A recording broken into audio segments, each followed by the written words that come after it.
দেশের ভিতরে তাহাজ্জুদ গুজার কোরআন নিয়ে সামনে পড়ে কি সুন্দর, শেষ রাতে তাহাজ্জুদ পড়ে কাবা শরীফে গিয়াও গিলাপ ধরে ধরে কান্দে। আবার পাশের দেশ জামাইয়ের দেশ মুদির দেশে গিয়ে আবার সিঁদুর পরে, ঠিক কিনা? আর সিঁদুর পরছে মিয়া এমন এক নায়ক, কমবক্ত দেশের নায়ক ছিল এই ডাকাইতে। এমনি দেশের ভিতরে আইসা কি পীর মা গো মা এবারের মতন আল্লাহর ওলি পীরে কামেল সুফি সম্রাট আর কেউ ছিল না। কিন্তু তলে তলে যাইয়ে বাবা মুদির কাছে, ওনার জামাই মুদির কাছে যাইয়া সেরা যেই সে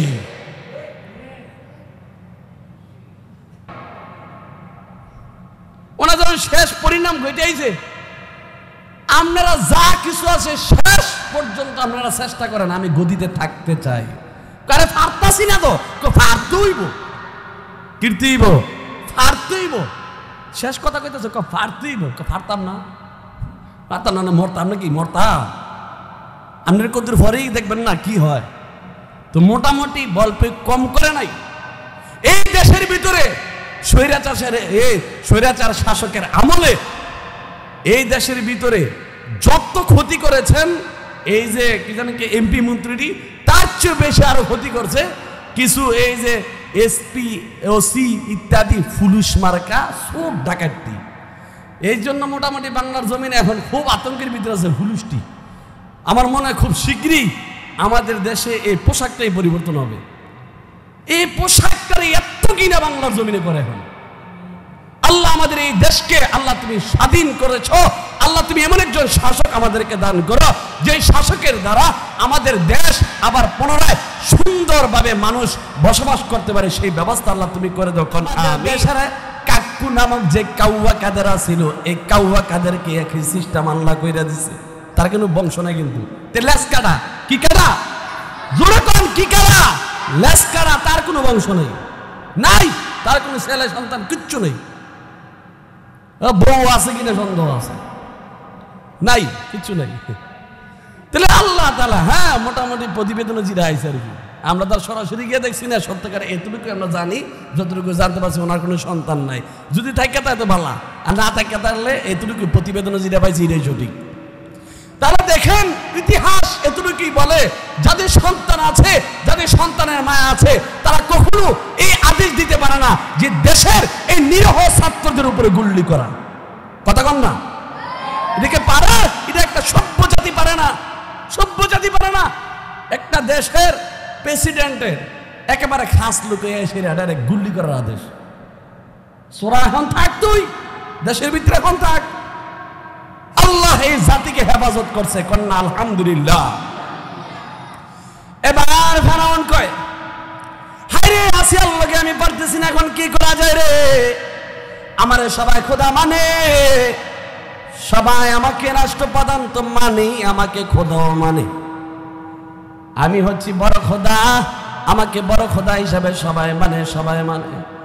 কিন্তু আসিয়া আমারে বোঝে না, আমাকে চিনি না।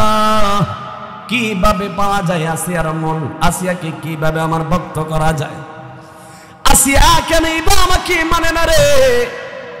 আসিয়াকে জিজ্ঞাসা করা হলো, আসিয়া গো কেন তুমি আমাকে মানো না? কেন তুমি আমাকে মানো না? আসিয়া একটা চিৎকার দেয়া কয়, ফেরাউন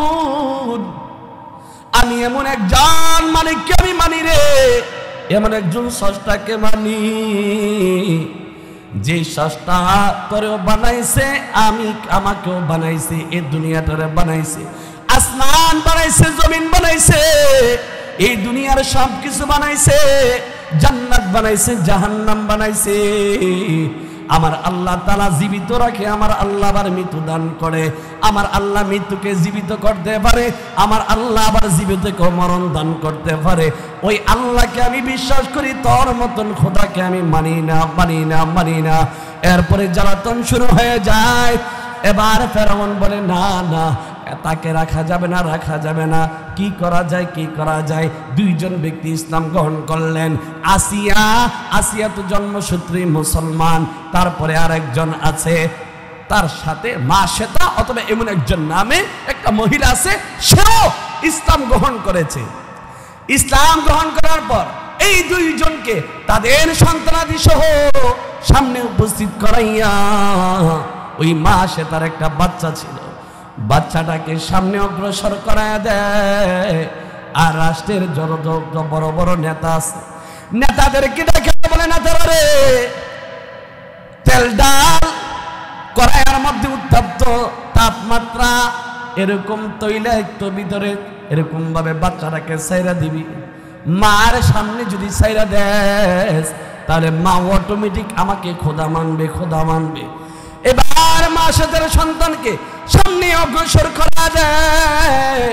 আর খাওয়া বলে, ও মহিলা, এখনো সময় আছে, বল আমি একজন খোদা, আমি ফেরাউনকে তুই রব হিসাবে মাইনা নে, না হয় তোর এই সন্তানকে গরম তাপমাত্রা তৈলাক্তের ভিতরে ফালাইয়া দেওয়া হবে।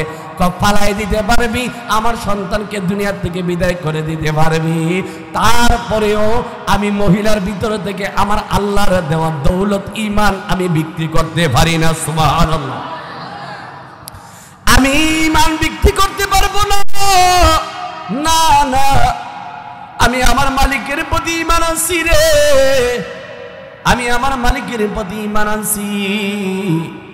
এবারে নিষ্পাপ বাচ্চাটাকে তৈলাক্তের ভিতরে ফালায়া দেয়। গরম তৈলের ভিতরে ফালায়া দেওয়ার পর বাচ্চাটা মুহূর্তের ভিতরে তৈলের ভিতরে এরকম বাজা বাজা হয়ে যায়, রোস্ট হয়ে যায়। রোস্ট হয়ে যাওয়ার পর এই মহিলাকে টর্চারিং করে ফেরাউন আর ডাকার বলে, দেখো তোমার সন্তানকে পুরে সরকার করে দিলাম। আর এই ছোট্ট সন্তানটা হাতটা উঁচু করে বলে, ডাকার বলে, মারে, এই ফেরাউন নামক এই নমরুদ, এই ফেরাউন নামক আবু জাহেলের কাছ থেকে আবু জাহেলের কথা শুনি না তুমি ঈমান হারা হইবা না, ঈমান হারা হইবা না। ওই যে দেখা যায় আমার মালিক আল্লাহ তাআলা জান্নাতটা আমার জন্য রেডি কইরা রাখছে। আমার মালিক আল্লাহ তাআলা জান্নাত তোমাদের জন্য রেডি কইরা রাখছে গো মা, আর দেরি করবা না গো, তুমি রেডি হয়ে যাও, এই তৈলাক্তের ভিতরে তুমি জাপ দাও। যদি দেখতেছো ফেরাউনের এই কড়াইয়ের ভিতরে তাপমাত্রা তেল, এই তেলের ভিতরে আমার আল্লাহ তাআলা কুদরতি জান্নাত রেডি কইরা রাখছে। আমার আল্লাহর জান্নাত, আমার আল্লাহর জান্নাত। এই বাংলাদেশের ভিতরে জামাতে ইসলাম কোন আর অন্যান্য দল যায় কিছু কোন, এই দাড়িওয়ালা টুপিওয়ালা জাকি শেখ হাসিনা দেখছে নমরুদ মার্কা মুসলমান, ফেরাউন মার্কা মুসলমান, এই ডাইনি জাকি দেখছে, তাকে নিয়ে কাঠ গড়ায় দাঁড়া করায় দিছে, গুম করছে, হত্যা করছে, এমনকি ফাঁসিতে ঝুলায় ঝুলায় মারছে। আর রাজাকার কইছে, আমার মালিক আল্লাহ দেখার বলে, একদিন আসবে তোকে ঝুলায় ঝুলাইয়া তোর মানুষগুলা মারবে, আর এই মানুষগুলা না মারলো আমি আল্লাহ এমন শিক্ষা দেব, এমন শিক্ষা দেব যে ইতিহাস সাক্ষী করে রাখবো, কেউ তোর মতন এমন শেখ হাসিনার নামটাই রাখবে না। এমন একটা দিন আসবে রাষ্ট্রপ্রধান শেখ হাসিনা হইব না। এবার ওই সন্তান দেখার বলে, মাগো আমার আল্লাহর জান্নাত দেখা যায়, জান্নাত দেখা যায় গো। এই যে তৈলাক্তের ভিতরে তাপমাত্রা, গরম তেল, তার ভিতরে আমার মালিকের জান্নাত। এবার ফেরাউন ডাকে আর বলে, কিরে সন্তানের মায়া তো, সে এবার বলে যে এই আগুন তৈলাক্ত এই গরম তৈলের ভিতরে জাপ দিবে, কি করা যায়, কি করা যায়। আল্লাহ তাআলা কোরআনের বাণী, ফিরআউন যিল আওতাদ, ফেরাউনের আরেকটা শাস্তি হলো যে সে ফেরেক মেরে দিত। ফেরেকওয়ালা ফেরাউন, ফেরাউনে ফেরেক মেরে দিত, উল্টা পাল্টা হইলেই তার শাস্তি কি, একটা ফেরেক মেরে দিত। আতে হোক হোক যেন মন দেয় না, এমনি ফেরেক মেরে দিত। ফিরআউন যিল আওতাদ, ফেরেক মেরে দিত, ফেরেক মেরে দিত, ফেরাউন ফেরেক মেরে দিত। এবার আসিয়াকে ডাকে বলে, আসিয়া রে দেখো এই যে বাচ্চাটাকে শেষ করে দিলাম, তোমাদেরকে এখন শেষ করে দেওয়া হবে। আসিয়া ডাকার বলে, ফেরাউন তুমি আমারে শেষ করতে পারবা? আমার জীবন থাকতে একবারে শ্বাস আপ ডাউন করা অবস্থায় কখনো পারবি না, পারবি না, পারবি না। আমার মালিক আল্লাহ তাআলার দেওয়া ঈমান আমার থেকে নিতে পারবি না। পারবি না তুই। এবার রাষ্ট্রপ্রধান ফেরাউন ডাকার বলে, বাহিনীরা কই রে? হ্যাঁ জনাব, ও বাদশা গো, আসি আমরা। কি বলুন? আদেশ করেন, যা করবেন তাই আমরা কার্যকর করে দেব। কয় কি কার্যকর করবি? আমি একটা দিতে চাই বার্তা। কয় কি বার্তা? কয় বার্তাটা হলো এই যে বার্তা করবি, কাজ করবি, এইটা কাজ কি? কয় কাজ হলো একটা লোহার এরকম ভাবে আসরানি অথবা চিরুনি, লোহার চিরুনি দিয়া এই যে আসিয়ার দেহে যে গোস্ত আছে, এই প্রত্যেকটা গোস্ত দেহের ভিতরে লুটাই দিবি, শেষ করে দিবি। এবার তার বাহিনী যায় আসিয়ার সম্মুখে গিয়ে সামনে অগ্রসর হইয়া লোহার চিরুনি দিয়া আসিয়ার দেহ থেকে এরকম ভাবে মাংসগুলো এরকম ভাবে খুলে ফেলতেছে। কি বড় ঈমান, পাওয়ারফুল ঈমান, কি পাওয়ারফুল ঈমান নিয়ে বেঁচেছিলেন। আসিয়া ডাকার বলে, ও ফেরাউনের বাহিনী রে, আমার দেহ থেকে গোস্ত খুলতে পারবি, তবে আমার অন্তর থেকে ঈমান নামক দৌলতটা আমার খুলতে পারবি না।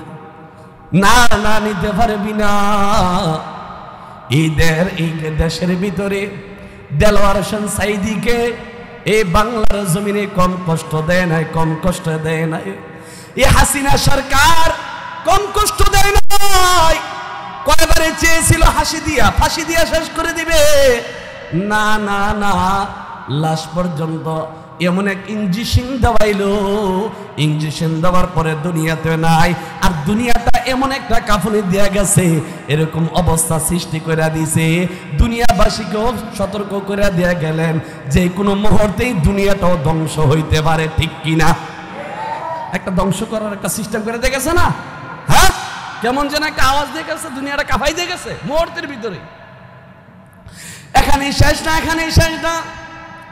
আসিয়া ডাকার বলে, হাজারো চেষ্টা করতে পারবি, না না, আমার দেহের থেকে ঈমান নামক দৌলত বের করতে পারবি না রে, পারবি না। আমি 2 নাম্বার কালিমা পড়নেওয়ালা না, আমি 1 নাম্বার কালিমা পড়নেওয়ালা। দেশের ভিতরে তাহাজ্জুদ গুজার, কোরআন নিয়ে সামনে পড়ে, কি সুন্দর। শেষ রাতে তাহাজ্জুদ পড়ে কাবা শরীফে গিয়া ও গিলাপ ধরে কান্দে। আবার পাশের দেশ জামাই দেশ মুদির দেশে গিয়ে আবার সিঁদুর ভরে। ঠিক কিনা?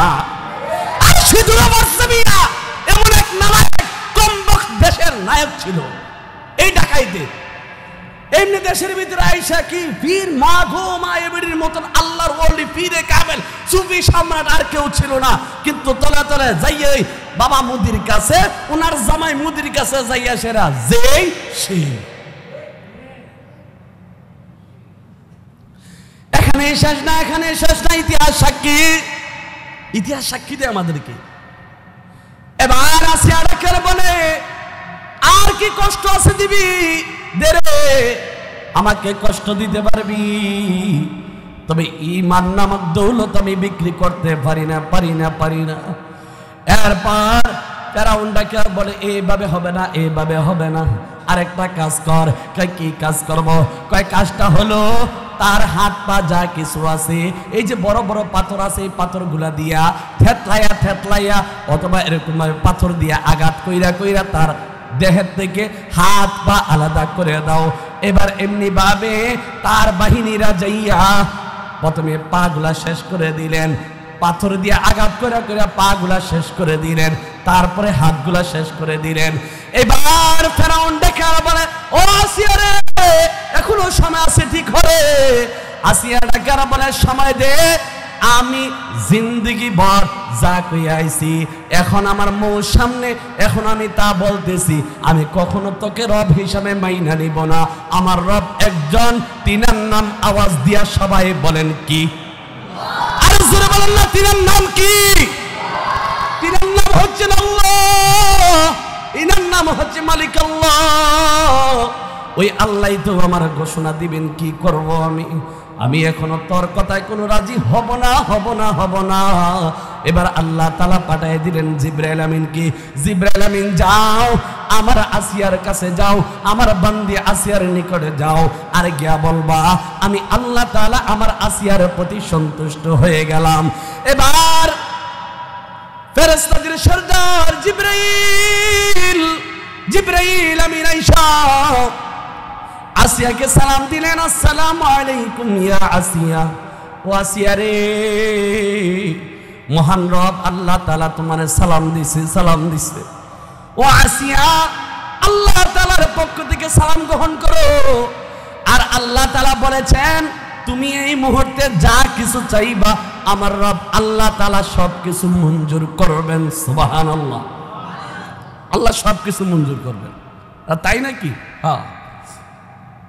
এবার ফেরাউন দেখতেছে আসিয়া হাসতেছে, পা নাই হাত নাই, শরীরের মাংস শেষ করে দিলাম, তারপরে আসিয়া হাসে। ব্যাপারটা কি?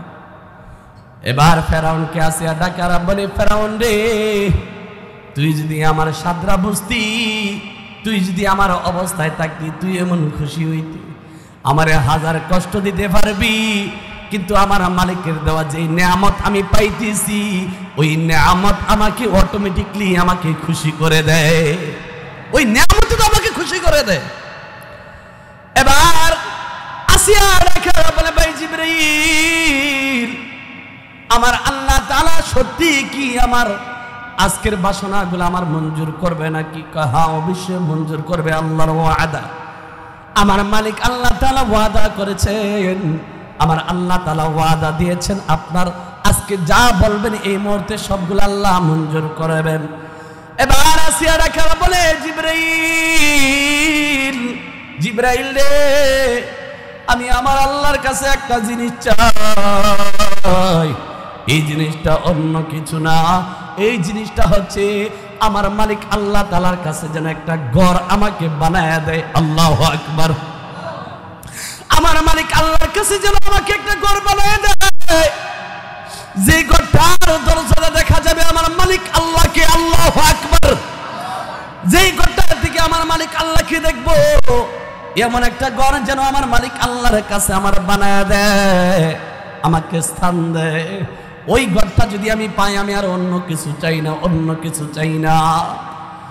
ঠিক আছে, আল্লাহ তাআলার দরবারে নিয়ে আরজি পেশ করলেন, আল্লাহ আপনার আসিয়া আপনার কাছে এই জিনিসটা চায়। আল্লাহ তাআলা জানায় দিলেন, যাও আমার আসিয়াকে তা বলে দাও, আমি আল্লাহ তাআলা মঞ্জুর করলাম। আল্লাহ তাআলা বলেন, ও আসিয়া রে, আমি আল্লাহ তাআলা মঞ্জুর তো করলাম, এই দুনিয়াতে যারা নাকি ঈমান দিয়ে বাঁচবে, এই স্বৈরাচার শাসক থেকে শুরু কইরা জোর জুলুম ইত্যাদি যা কিছু আসক না কেন, সব কিছু অপেক্ষা কইরা ঈমানকে অটল রাখবে। এই দিক কতক্ষণ ওই দিক কতক্ষণ উল্টা পাল্টা চলবে না, এক আল্লাহর উপর দৃঢ় বিশ্বাস রাখবে, এক আল্লাহ তাআলার উপরে ঈমান রাখবে। ওই আল্লাহ তাআলা ডাকেন আর বলেন, ও দুনিয়ার মানুষ সকল তোমাদেরকে জানাই দিলাম, কি জানাই দিলাম, যে আমি আল্লাহ তাআলা ফেরাউনের স্ত্রী আসিয়াকে যেমনি ভাবে আমি আল্লাহ তাআলা ওয়াদা দিয়ে রক্ষা করে দিলাম, যেই ওয়াদা দিয়েছি ওয়াদা আমি আল্লাহ তাআলা কবুল করেছি। এই দুনিয়ার ভিতরে ঈমানকে মজবুত করে যে ব্যক্তি নাকি কবরে আসতে হবে, কবরে আসতে পারবে, কবরে আসা মাত্র আমি আল্লাহ তাআলা আসিয়ার মতন ঈমানওয়ালাকে আমি আল্লাহর তৈরি জান্নাতের ঘরে ঢুকায় দেব, ঢুকায় দিবেন আল্লাহ। তবে ওমন ঈমানওয়ালা হতে হবে, ওইরকম ঈমান নিয়ে যেতে হবে। ঈমান আছে বিদায়ী আমাদের দেশের ছেলেদের ওই সাহস, ওই হিম্মত, ওই বুদ্ধি, ওই মেধা, ওই ঈমান আছে বিদায়ী এই দেশকে স্বাধীন কইরা তারপরে ঘরে ফিরছে, ঠিক কিনা? উন্নতিটা করতো না। আলহামদুলিল্লাহ। খুব কষ্ট হয় এই জাতির জন্য। কিছুদিন আগেও আরে বাপ রে বাপ বুড়ার জাগর ওরতারছি না, কিছু ফেতিয়ার সেতি নেতার লাগে। কিন্তু যেদিনকে মোটামুটি ডাক্তার আইছে 5 আগস্ট, মোটামুটি 15 আগস্ট হয়ে গেছে, সুখ দিবস আন্দা পালন করবো, ইত্যান্দা শুরু হয়ে গেছে। অপেক্ষা থাকো। বাংলার জমিনে আলহামদুলিল্লাহ একটাও মূর্তি আর নাই, সব নিচে। ইতিহাস সাক্ষী, যে যেমন করে সে তেমনটাই পায়। উল্টাপাল্টা করবেন, ভালো কিছু পাবেন না জাতি থেকে।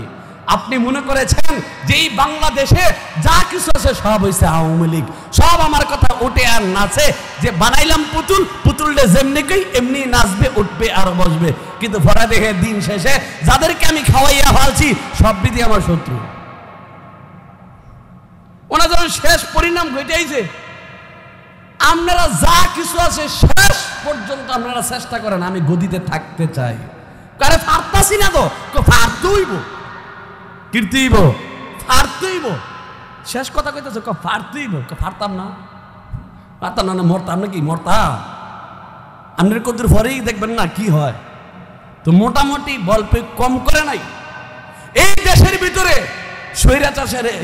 স্বৈরাচার শাসকের আমলে এই দেশের ভিতরে যত ক্ষতি করেছেন এই যে কি জানেন কি এমপি মন্ত্রীটি, তার চেয়ে বেশি আরো ক্ষতি করছে কিছু এই যে এসপি ওসি ইত্যাদি ফুলুস মার্কা সব ডাকাতি। এই জন্য মোটামুটি বাংলার জমিনে এখন খুব আতঙ্কের ভিতরে আছে ফুলুসটি। আমার মনে হয় খুব শীঘ্রই আমাদের দেশে এই পোশাকটাই পরিবর্তন হবে। এই পোশাকটাই এত কিনা বাংলার জমিনে করে এখন। আল্লাহ আমাদের এই দেশকে, আল্লাহ তুমি স্বাধীন করেছো, আল্লাহ তুমি এমন একজন শাসক আমাদেরকে দান করো যে শাসকের দ্বারা আমাদের দেশ আবার পুনরায় সুন্দরভাবে মানুষ বসবাস করতে পারে, সেই ব্যবস্থা আল্লাহ তুমি করে দাও, কোন আমিন। আসলে দেশ স্বাধীন এখনো হয় নাই। কেমনে হয় নাই? যে আমাদের হয়তো বাক শক্তি পেয়েছি, কিন্তু দেশ যতক্ষণ পর্যন্ত একজনের হাতে সুপর্দ না হবে, একজন সঠিক শাসকের হাতে সুপর্দ না হবে, ততক্ষণ পর্যন্ত আমাদের দেশ নিরাপদ নয়। নিরাপদ নয়, কারণ শুকুনটা কিন্তু চাই আছে কোন সময় খাপ দিয়া ধরলাম না। কিন্তু আমার মালিক যদি চায় তাহলে অবশ্যই অবশ্যই ইনশাল্লাহ এই দেশ হেফাজত হবে। যেহেতু এই স্বৈরাচার শাসক থেকে হেফাজত হয়েছে, আমি আশা রাখি বাকি পথগুলো ইনশাল্লাহ আমাদের অনুকূলে ইনশাল্লাহ চলে আসবে। আল্লাহ কবুল করুক, আমিন। আপনারা দেশের জন্য দোয়া করবেন।